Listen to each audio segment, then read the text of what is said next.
I just think he was locating, with his fastball and his cutter and his changeup. I didn't think his slider was necessarily as sharp today, but I thought he used it effectively, and I thought he gave us a gritty performance today. It's unfortunate.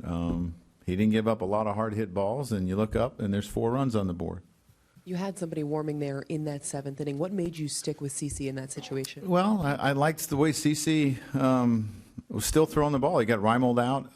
You look at Jonathan Scope.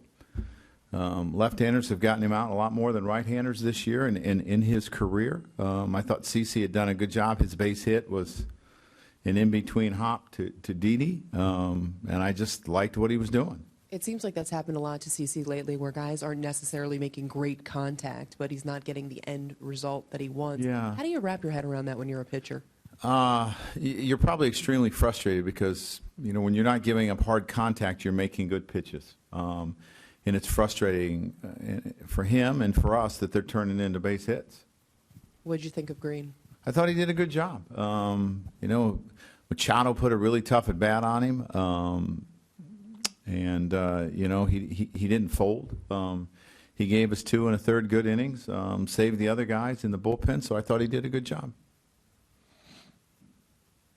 Who else? Clap. Joe, was that a tough call for you leaving CC in against Cope? I mean, the game was pretty much on the line right there. Yeah, but again, this is a guy that's been through it and has done a lot of great things. And, like I said, with Scope, he's done a good job on Jonathan. And everything tells you to leave him in that sense. So, yeah, it's something you think about.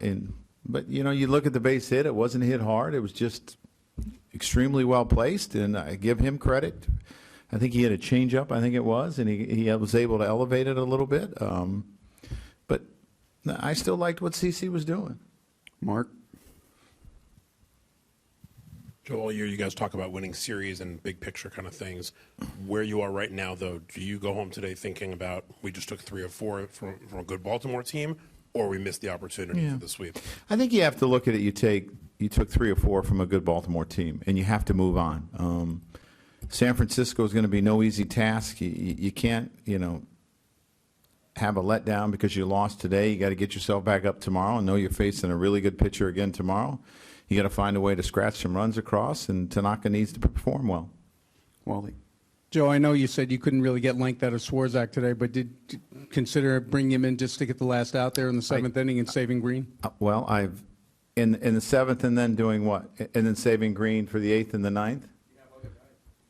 Well, yeah, but I can't kill Miller, and I can't kill Chapman, and I can't kill Matanzas. But again, I'm going to say it again. I like the way CC was throwing. The matchup is a good matchup for us. If Dellin was available today, maybe Dellin comes in that situation. But he wasn't available. Seth? Green pitched well out of the bullpen today, and before the game, you talked about some of the difficulties that a 6-man presents. Earlier today, Commissioner Manfred said in an interview that he's discussed the possibility of limiting the amount of relievers you can use in an inning or a game to kind of shorten the pace of play. Is that something you think that's almost too drastic of a rule that would be? Well, we're going to change the way you play the game and the way you try to win games. I think that's completely too drastic. You want to shorten the game, make it 7 innings. Who else? Anybody else? Oh, over here to your left, Joe. Is Chase a player for you moving forward? Yeah, I think so, yeah.